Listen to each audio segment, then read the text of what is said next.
La Unión Soviética y panorámica de Asia en el período de entreguerras.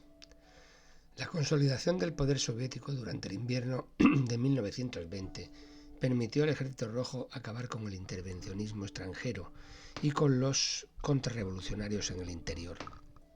En el tercer Congreso de la Internacional Comunista, reunido en Moscú en julio de 1921, se reconocía que la expansión revolucionaria hacia Occidente era todavía prematura. Y es que ya en 1921, como las condiciones de vida de los trabajadores soviéticos no mejoraran, pese al cese de la guerra, el descontento civil se dejó sentir y los ataques contra el régimen soviético fueron violentos. Muchos obreros y campesinos se oponían a la política económica llamada del comunismo de guerra y a la política represiva de extensión del terror implantada por la Checa y los comisarios del pueblo. Los marinos de la base naval de Kronstadt, en otro tiempo, en el corazón revolucionario de la flota del Báltico, se amotinaron en marzo y se enfrentaron con el gobierno. La sublevación fue enérgicamente reprimida por las tropas fieles al gobierno dirigidas por el general bolchevique Tukhachevsky, que llegó a congregar contra la isla del Báltico hasta 50.000 hombres. La batalla fue cruenta y las pérdidas en vidas humanas tras la represión posterior se contaron por decenas de miles. A raíz de esta rebelión, Lenin cambió el rumbo de su política e inició ese mismo año la llamada Nueva Política Económica. Dio un paso atrás en la colectivización de las explotaciones agrícolas y se permitió a los campesinos vender los excedentes sobre la cuota de producción asignada que tenían que entregar al Estado, lo que constituyó un incentivo a la producción agraria, aunque abrió un amplio margen a la especulación.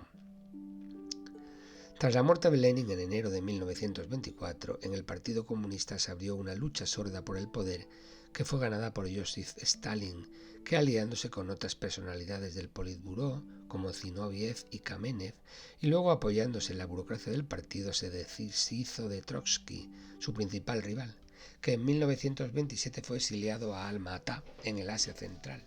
De allí logró escapar en 1929 e inició un periplo de huida por diversos países europeos y americanos, perseguido por Stalin para acabar siendo asesinado en México. Stalin significó el triunfo del socialismo en un solo país, que planteaba la subordinación de la política del comunismo internacional a los intereses de la Unión Soviética. Los objetivos materializados en el primer plan quinquenal de 1928 a 1932 eran la rápida industrialización de la URSS, la vuelta a la colectivización forzosa de la agricultura y la planificación de absolutamente toda la actividad económica. Para el logro de estos fines se ejercieron la coerción y la represión a una escala jamás conocida en país alguno, y el encuadramiento de la sociedad a través de una formidable presión propagandística y el empleo del terror a ultranza. Los resultados en cifras macroeconómicas fueron impresionantes. En 1939, la URSS ya era el tercer país industrial del mundo. La agricultura estaba prácticamente colectivizada. Los gastos militares subieron de un 4 a un 30% del presupuesto en 1940. El número de trabajadores industriales pasó de 11 millones a 38 millones en 1933. La población urbana se elevó del 17% en el año 26 al 33% en el 39. Cine, teatro y literatura fueron forzados a reflejar los valores estéticos de la nueva moral proletaria, nacional y comunista. El arte quedó obligado a seguir las teorías del realismo socialista, una suerte de arte industrial que debía servir a los designios del Estado y a los caprichos del dictador, que en sus discursos dictaba normas estéticas, morales y hasta filológicas. Los héroes del trabajo, los llamados estajanovistas, se convirtieron en el estereotipo revolucionario y patriota. Stalin, que intervenía directamente en todos los aspectos de la vida soviética, pasó a ser considerado el verdadero arquitecto del socialismo, el más grande líder de todos los tiempos y de todos los pueblos. Era el jefe infalible. El culto a su personalidad llevó a una adulación sin medida y a un total servilismo. El coste humano de la transformación de la URSS fue también formidable. Millones de campesinos se opusieron a las colectivizaciones. El Holodomor, palabra que significa matar de hambre, que se inició en 1927, afectó a Kazajistán, al norte del Cáucaso y de manera muy especial a Ucrania, donde además se pretendió acabar con el nacionalismo. El resultado fue que en 1934 alrededor de 7 millones de personas murieron de hambre y hasta un total de 40 millones en toda la Unión Soviética se vieron afectadas por la hambruna. La producción de alimentos y la productividad nunca se recuperaron de este genocidio y la población de la URSS sufrió siempre de una escasez crónica de alimentos básicos. La oferta de bienes de consumo fue en todo momento paupérrima. La vivienda en las grandes ciudades fue siempre deficitaria y de pésima calidad, y los salarios muy bajos para la mayoría de la población. El régimen estalinista conllevó la implantación sistemática y planificada del terror. Fue implacable con los llamados delitos políticos, entre ellos el más grave era el de ser simplemente sospechoso. La policía practicaba invariablemente la tortura y la retención con los rehenes de los familiares.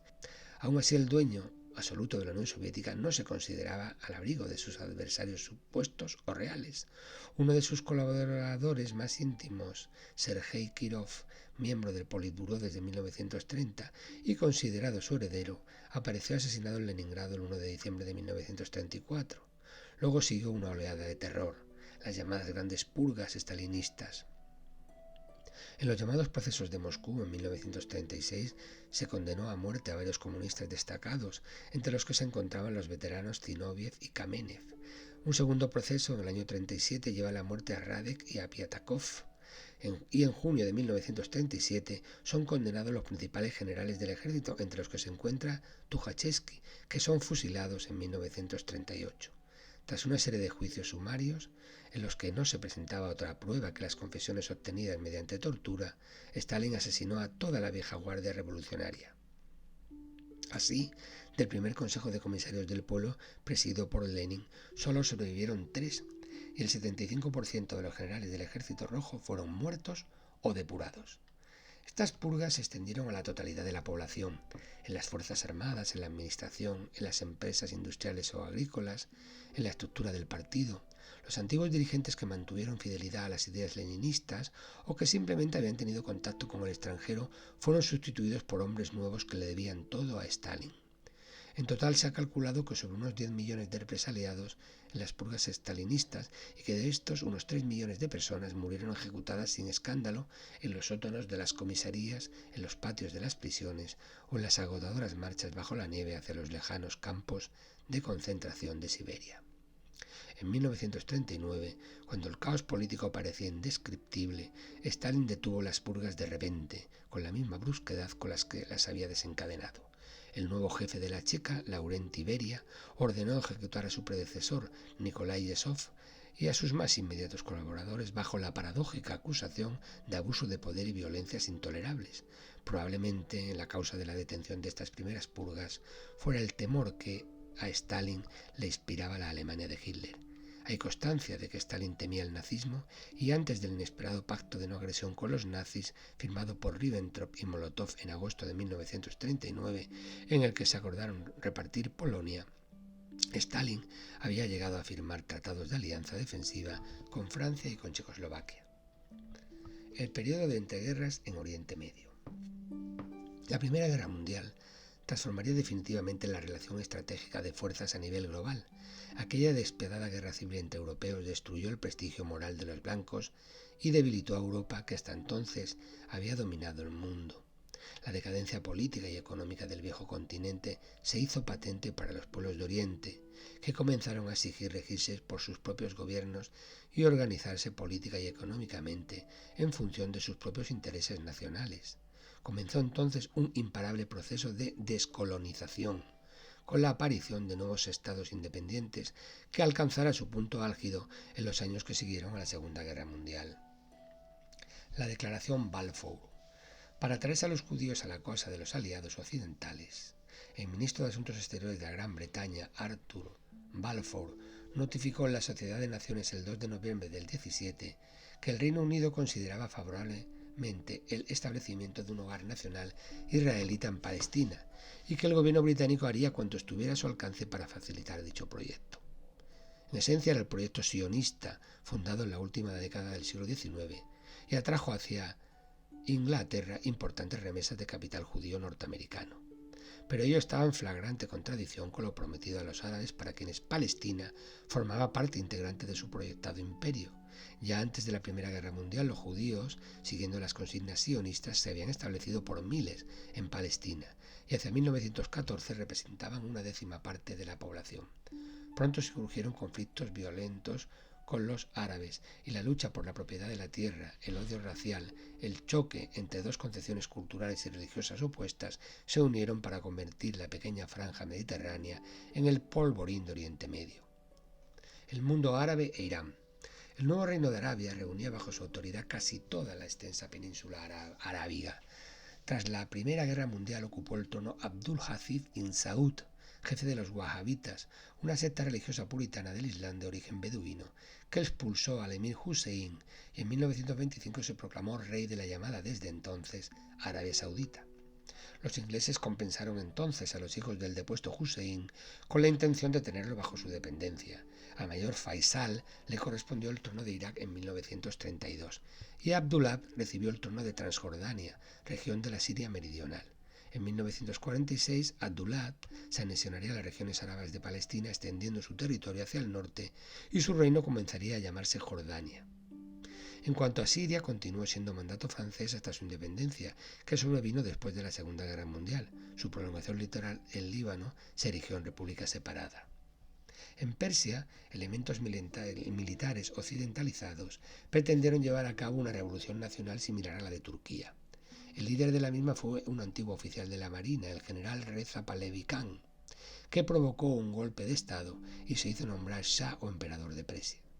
El nuevo soberano se propuso modernizar a su patria, emancipó a la mujer, inauguró escuelas y hospitales y logró contener la enorme influencia del clero, aunque no llegó a practicar el anticlericalismo como en el caso de Turquía.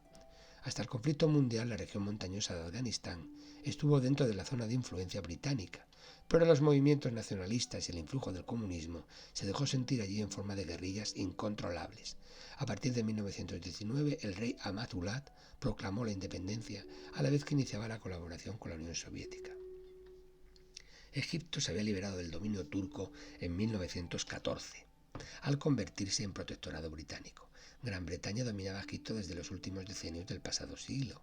De Israel había comprado al Yedive egipcio la mayoría de las acciones del Canal de Suez, pero el conflicto mundial y los primeros años de la posguerra despertaron el sentimiento nacionalista egipcio y estallaron los primeros motines. En 1922 los británicos renunciaron a su protectorado y en 1936 reconocía la completa independencia del país mediante un tratado que permitía la existencia de bases británicas en la estratégica zona del canal.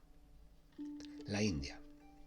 En la India, tras la rebelión de los cipayos en 1857, Gran Bretaña se convirtió la antigua posesión de la East India Company en una colonia gobernada por un virrey británico. La resistencia al dominio británico y la exigencia de una participación de la población en el gobierno comenzó a manifestarse a partir de 1885, fecha en que se fundó el Congreso Nacional Indio, donde junto a los dirigentes moderados partidarios de colaborar con las autoridades británicas como Gopal Gokhale, fueron surgiendo otros como Gangadhar Tilak, partidario de la rebelión armada. Durante la Primera Guerra Mundial, como en otros lugares, se estimuló el deseo de independencia, pero los dirigentes hindúes del Partido del Congreso accedieron a colaborar activamente con el ejército británico, al que aportaron más de 1 millón de soldados. Por eso, cuando terminada la guerra, los británicos no dieron satisfacción a su anhelo de autonomía y abiertamente racistas, ni siquiera consideraron la creación de un dominio propio, como en el caso del Canadá y de Australia, los independentistas hindúes recurrieron a la insurrección violenta.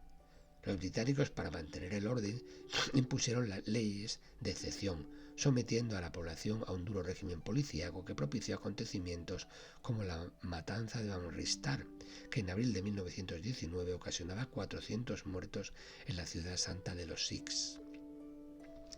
En el partido del Congreso, a la muerte de Tilak, dejó paso a un excepcional dirigente, Mohandas Gandhi, un hombre capaz de asentar el movimiento de independencia sobre unas bases desconocidas hasta entonces, la resistencia pacífica y la no violencia, ya que los indios dieron el sobrenombre de Mahatma, alma grande. Este joven abogado formado en Gran Bretaña en 1920, al que no gustaba el modo de vida occidental, se puso al frente del movimiento independentista, emprendiendo una campaña de resistencia pasiva. Gandhi pretendía evitar la revolución violenta que podría haber reprimido Inglaterra con un coste enorme en vidas humanas. Una violencia que le repugnaba, porque era un hombre penetrado de sentimientos religiosos. Gandhi estaba imbuido de las mejores ideas de la filosofía hindú, profesaba una doctrina basada en el amor universal que prohibía matar o herir a cualquier animal o criatura viva y exigía sinceridad y renuncia a los bienes materiales. Su presupuesto era perfectamente lógico. 100.000 ingleses no podían gobernar a 350 millones de indios si estos se negaban a colaborar en medio de una generalizada desobediencia civil. Sin embargo, semejante método exigía una disciplina perfecta, y de hecho la primera campaña entre 1920 y 1922 fracasó porque la cohesión no fue total y la autoridad de Gandhi no estaba suficientemente extendida. Gandhi fue detenido y tras haber declarado en el juicio que volvería a sus actividades en cuanto se le liberase, fue conducido a prisión. Gandhi emprendió otras campañas y su fama e influencia entre las masas no dejó de aumentar. Tras su nuevo encarcelamiento inició una huelga de hambre que despertó en el mundo entero admiración y muestras de solidaridad. Las autoridades británicas se alarmaron ante el riesgo de que Gandhi pereciese como un mártir en sus mazmorras y se enajenasen definitivamente el favor de las clases dirigentes de la India y de toda la Commonwealth.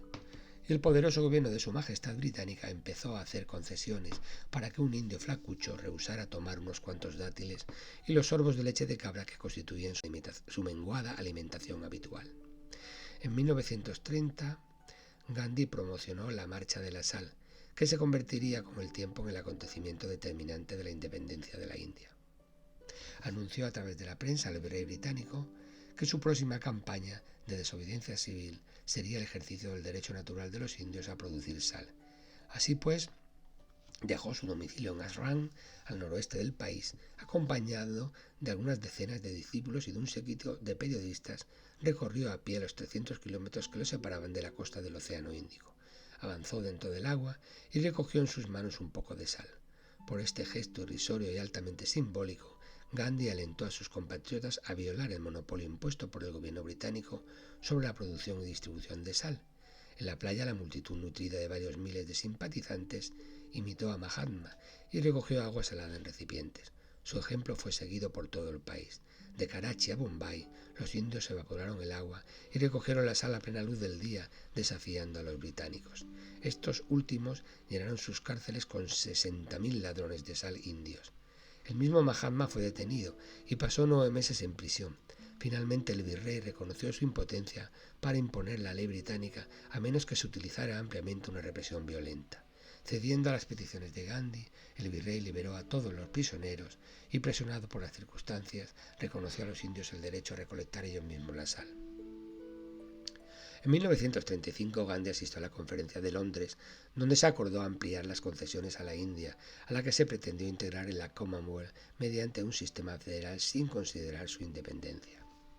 Los dirigentes de tendencia marxista del Partido del Congreso, entre ellos su entonces presidente Pandit Nehru, no aceptaron esta nueva constitución. Incluso en plena guerra mundial se formó con apoyo japonés un gobierno provisional de la India libre en 1943, pero en general durante la Segunda Guerra Mundial la India se mantuvo pacífica. Las disensiones entre hindúes y musulmanes y la cuestión de la independencia fueron aplazadas hasta una vez terminada la guerra. Durante la Segunda Guerra Mundial los musulmanes de la India, aproximadamente unos 100 millones, de los 400 millones de habitantes de la península indostánica, ganaron un importante terreno en las elecciones provinciales y cada vez más se consolidaba la idea de un Estado musulmán separado del hindú. Quien representaba esta idea era el abogado y político Muhammad Ali Jinnah, líder de la Liga Musulmana Pan-India, quien con la resolución de Lahore de 1940 había dejado estipulado el afán de crear una nación enteramente musulmana, la nación de Pakistán. En completa oposición, Gandhi, el líder del Congreso Nacional indio Nehru, rechazaban la partición de la India y el movimiento nacionalista musulmán. Pero los intereses indios de mantener una sola nación se truncaron cuando los propios ingleses, antes de abandonar el Raj o régimen colonial, aceptaron las demandas de los musulmanes y ejecutaron la partición del país. En junio de 1947 se votó en la Asamblea Constituyente de Lahore la división entre la India y el Pakistán. la gran provincia del noroeste, donde de nuevo el nuevo estado independiente serían asentados todos los musulmanes que habitaban la península. Pakistán nació como un estado el 14 de agosto de 1947, con Jinnah como su primer ministro. Un día después, el 15 de agosto, Nehru hizo lo propio y proclamó la independencia de la India. Miles de familias musulmanas que habían vivido por décadas en la India, en particular en Bengala, región muy poblada por musulmanes, emprendieron un largo viaje para establecerse en Pakistán, al mismo tiempo que miles de familias hindúes en territorio pakistaní cruzaron a territorio indio. La cifra de emigrantes se estableció entre los 10 y los 15 millones. Pero en las regiones fronterizas, miles de soldados desmovilizados y otros fanáticos enardecidos por los sentimientos nacionalistas de un lado y de otro atacaron a los emigrantes como represalia, provocando una auténtica masacre. Se estima que murieron alrededor de 500.000 personas. Las imágenes cinematográficas de los trenes llenos de cadáveres dieron la vuelta al mundo. Mahatma Gandhi, que predicaba la concordia, también fue alcanzado por la fanática violencia nacionalista cuando en enero de 1948 fue asesinado por un extremista indio que rechazaba su política de tolerancia entre credos. La nueva China, Sun Yat-sen y el Kuomintang, y el triunfo comunista de Mao Zedong en la guerra civil. La China imperial a principios del siglo XX era un estado que políticamente estaba desintegrado bajo el dominio comercial y económico de potencias extranjeras. Tras la brutal represión de las potencias occidentales contra el levantamiento de los Boxer en 1901, los chinos detestaban a los invasores blancos y a su dinastía manchú, incapaz de defender el país. En 1911, una revolución implantó en Nankín un gobierno republicano presidido por un intelectual de ideas radicales, el doctor Sun Yat-sen, que a la sazón había regresado de un prolongado exilio en Japón y viajado por los Estados Unidos y Europa. Fundó un nuevo partido, el Kuomintang, o Partido Nacional Popular, cuyo programa exigía la devolución de las tierras y la retirada de los negocios cedidos a los europeos, así como la nacionalización de los ferrocarriles. Un acuerdo entre Sun y el jefe de las tropas imperiales, Yuan Shikai, provocó la abdicación del último emperador manchú en febrero de 1912. Durante la Primera Guerra Mundial, los japoneses ocuparon la península de Shandong, en el curso bajo del río Amarillo, y no la abandonaron hasta que, terminada la guerra, la presión de Estados Unidos obligó a Japón a devolverla a cambio de concesión de derechos especiales a los japoneses en la zona. En toda China proliferaba el vacío de poder del Estado y la anarquía, y muchas provincias se encontraban en manos de los llamados generales bandidos, jefes de bandas de soldados que imponían tributos a su arbitrio y causaban vejaciones a la población, mientras el gobierno del Kuomintang, presidido por Sun, solo había logrado establecerse en Cantón. La Unión Soviética estuvo dispuesta a apoyar a los movimientos nacionalistas, trataba de impulsar las ideas comunistas para minar la influencia de las potencias capitalistas occidentales. El gobierno del Kuomintang no fue una excepción. Sun se acercó a los comunistas porque necesitaba la urgente ayuda en armamento y especialistas militares para imponerse a los generales bandidos. En 1926, un nutrido ejército nacionalista partió de Cantón hacia el norte para unificar el país y los generales bandidos fueron derrotados, y todas las provincias cayeron una tras otras en manos del Kuomintang. Pero en 1925 murió Sun Yat-sen, y solo el prestigio de su figura se debía a la unidad de las dos tendencias en el seno del movimiento nacionalista chino, la de los jóvenes intelectuales comunistas que querían la revolución social y la de los comerciantes y burgueses de Cantón y otras ciudades. El general Chiang Kai-shek, jefe de la exitosa expedición al norte, no simpatizaba con los comunistas. En 1927, tras apoderarse de Shanghái, atacó a los comunistas, purgó el ejército y la administración de los mismos y reprimió las huelgas causando un verdadero baño de sangre. Chiang logró concentrar todo el poder en sus manos e implantó la dictadura en toda China. Pero el comunismo estaba lejos de haber sido derrotado. En la provincia de Hunan, ubicada en el extremo medio del río Yangtze y lugar de nacimiento de Mao, y en la limítrofe Jiangxi, se organizaron grupos de guerrilleros bajo la dirección de Mao Zedong, dirigente marxista que se proponía hacer triunfar el comunismo mediante la organización de las masas rurales, ya que el proletariado urbano era todavía demasiado débil en China. Y precisamente gracias a su implantación rural, Mao pudo salvar a su ejército guerrillero a pesar de las 5 campañas de exterminio que Chiang emprendió contra él. Cuando en 1934 le fue imposible resistir en la provincia de Jiangxi, Mao emprendió con 100.000 seguidores la llamada Larga Marcha hacia el norte. Según la propaganda que años después exaltaría su figura hasta el paroxismo, fueron casi 10.000 kilómetros en los que los valientes combatientes comunistas atravesaron desiertos, zonas pantanosas y nieves perpetuas, resistieron el hambre, las epidemias y los ataques de las tropas de Jiang, hasta llegar a la región de Shanxi, al este de la región norte del país en el límite con Mongolia Interior. Allí, tras las montañas, los supervivientes estructuraron su propio estado, una China soviética en miniatura, y continuando con su proselitismo revolucionario, exploraron durante años su oportunidad. Esta se presentó en 1945, tras la derrota de los invasores japoneses en la Segunda Guerra Mundial. Mao asentó su ejército sin oposición en Mongolia, territorio arrebatado durante la guerra por el ejército soviético al Japón, y tras una cruenta guerra civil que duró 3 años, entre 1946 y 1949, las tropas comunistas derrotaron al ejército nacionalista del corrompido régimen de Chiang Kai-shek.